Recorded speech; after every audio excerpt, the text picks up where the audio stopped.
भारत के दूर दराज इलाकों में एक छोटा सा गांव था, नीलकंठपुर। यहां सुबह की शुरुआत होती थी एक नीले पक्षी नीलकंठ की एक झलक से। ऐसा माना जाता था कि जिसे भी ये पक्षी दिख जाए उसकी किस्मत बदल जाती है। लेकिन इस पक्षी से जुड़ा था एक डरावना रहस्य।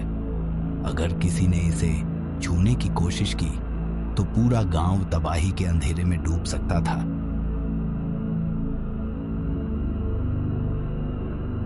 गांव के एक कोने में एक पुराना बरगद का पेड़ था, जिसकी छांव में दो सबसे अच्छे दोस्त राहुल और मीरा बैठकर बातें कर रहे थे। राहुल 17 साल का एक बेहद जिज्ञासु लड़का था, हर रहस्य को सुलझाने की चाहत में डूबा हुआ। वहीं मीरा 16 साल की एक समझदार और बुद्धिमान लड़की थी, जो हर बात को गहराई से सोचती थी।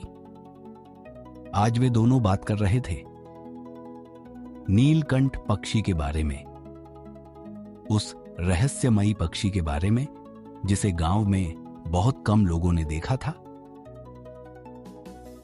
मीरा, क्या तुमने सुना? बाबा ने कहा जो इंसान आखिरी बार नीलकंठ को देख पाया था वो रहस्यमयी तरीके से गायब हो गया था। तुम डर गए क्या? मैं तो देखना चाहती हूँ कि इसमें ऐसा क्या रहस्य है। तो फिर चलो ना ढूंढते हैं उसे। कौन जाने अगर हमें वो दिख जाए तो हमारे जीवन में भी कुछ खास हो जाए। चलो फिर गांव की पुरानी लाइब्रेरी में चलते हैं। वहाँ एक किताब है जिसमें नीलकंठ के रहस्य के बारे में बताया गया है।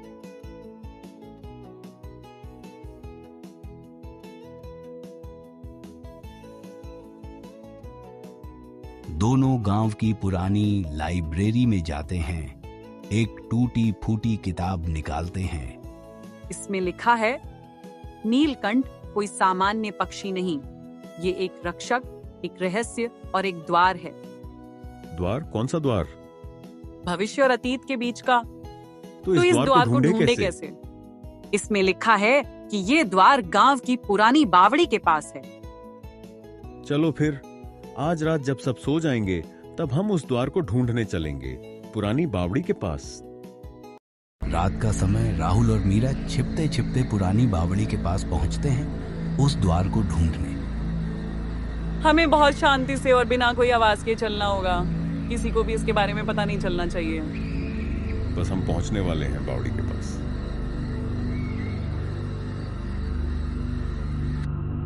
देखो वहां कुछ चमक रहा है। लगता है वो नीलकंठ है। नीलकंठ एक पत्थर पर बैठा है, उसकी आंखें नीली रोशनी छोड़ रही हैं। अचानक जमीन कांपती है, बावड़ी के पास एक पुराना पत्थर हटता है और नीचे एक दरवाजा खुलता है और नीलकंठ एकदम से कहीं गायब हो जाता है। राहुल और मीरा ये दृश्य देखकर घबरा जाते हैं। ये क्या था? ये भूकंप कैसे आ गया? और वो नीलकंठ कहाँ गायब हो गया एकदम से? और वो दरवाजा कैसे खुल गया? शायद वही दरवाजा किताब में लिखा था ना। चलो उसके पास जाकर देखते हैं। राहुल और मीरा उस रहस्यमयी द्वार के पास जाते हैं।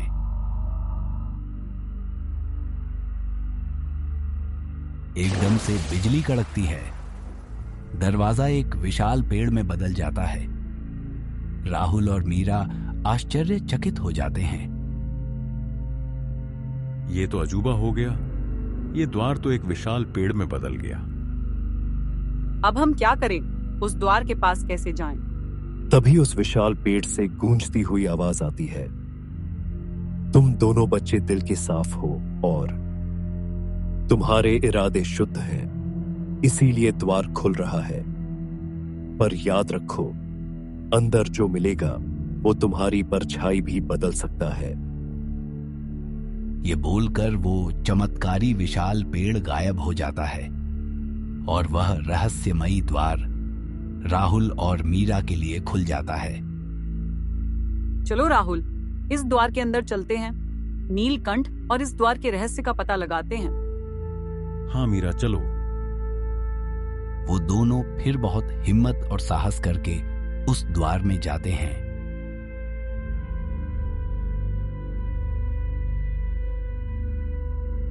बच्चे अंदर जाते हैं, दृश्य बदलता है और वो देखते हैं कि द्वार के अंदर की दुनिया उनकी दुनिया से एकदम उल्टी है और बहुत डरावनी भी।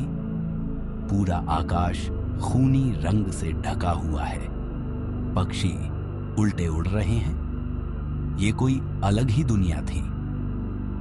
ये किस दुनिया में आ गए हम? यहाँ तो सब कुछ बहुत डरावना है। शायद हम असल में किसी दूसरी दुनिया में हैं। ये तो कोई सपना लग रहा है। चलो आगे चल के देखते हैं। वो दोनों धीरे धीरे आगे बढ़ते हैं इस दुनिया की सच्चाई जानने के लिए।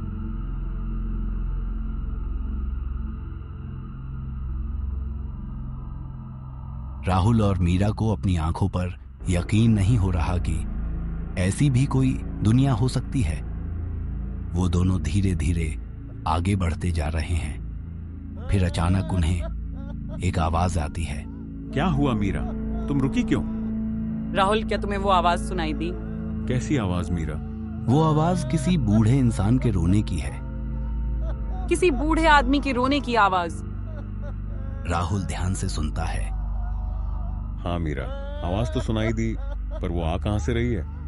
मुझे लग रहा है उस तरफ से आ रही है। चलो फिर वहां चल के देखते हैं। वो दोनों उस आवाज की तरफ जाते हैं।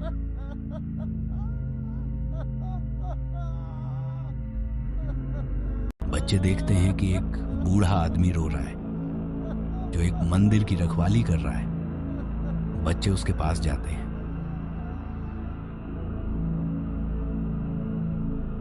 आप कौन हो और रो क्यों रहे हो? मैं इस रहस्य लोक का अंतिम रक्षक हूँ। कालगिर लौट आया है। उसने नीलकंठ को पकड़ लिया है और अंधकार फैलाना शुरू कर दिया है। ये कालगिर कौन है? वो साधु बच्चों को कालगीर के बारे में बताता है। कालगिर इस कलयुग का राक्षस है। वह बहुत शक्तिशाली और दुष्ट है। अगर उसे रोका नहीं गया तो वह पूरी दुनिया को तबाह कर देगा। उसे कैसे रोका जा सकता है? कालगिर एक अंधकार है। उसे केवल शुद्ध मन की रोशनी से रोका जा सकता है। तभी नीलकंठ आजाद हो पाएगा और वही उस कालगिर का अंत कर पाएगा। तुम्हें 3 परीक्षाएं देनी होंगी, सत्य, साहस और त्याग की। तभी नीलकंठ आजाद हो पाएगा। नीलकंठ को कालगिर की कैद से मुक्त कराना होगा अगर दुनिया को अंधकार से बचाना है। हाँ, हम तैयार हैं परीक्षा देने के लिए। तो आगे बढ़ो बच्चों। तुम्हारा रास्ता आसान नहीं होगा, लेकिन तुम दोनों ही दुनिया की आखिरी उम्मीद हो। मेरा आशीर्वाद तुम दोनों के साथ है।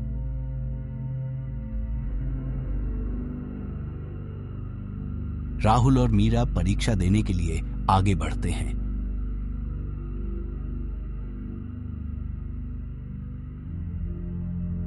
वो दोनों बहादुरी से आगे बढ़ ही रहे होते हैं कि अचानक मीरा जमीन पर गिर जाती है। ये देखकर राहुल घबरा जाता है।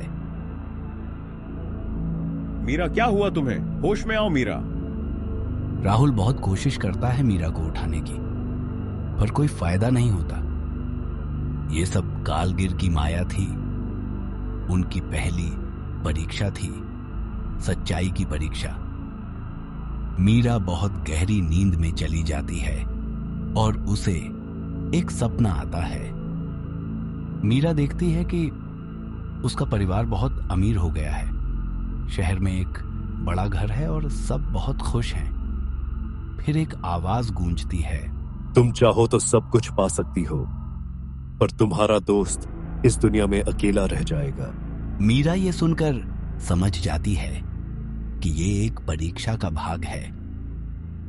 नहीं, मैं इस लालची छलावे में नहीं आऊंगी और मैं अपने दोस्त को अकेला नहीं छोड़ूंगी। मैं सच्चाई चुनती हूँ।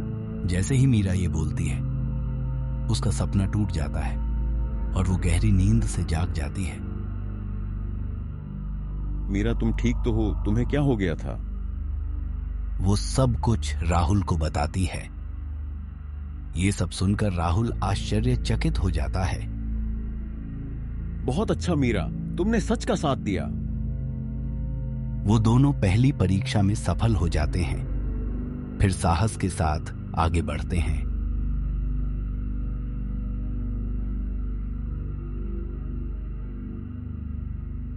राहुल और मीरा एक एक कदम फूंक फूंक कर रख रहे थे।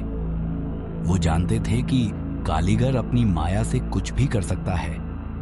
अचानक चारों ओर धुआं उठता है और सब कुछ धुंधला हो जाता है।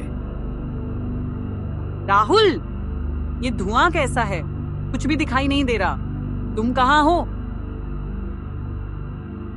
ये कहते कहते मीरा उस धुंध में कहीं गुम हो जाती है। मीरा, मीरा, तुम कहां चली गई? क्या तुम मुझे सुन पा रही हो? मीरा की कोई आवाज नहीं आती। राहुल डर जाता है।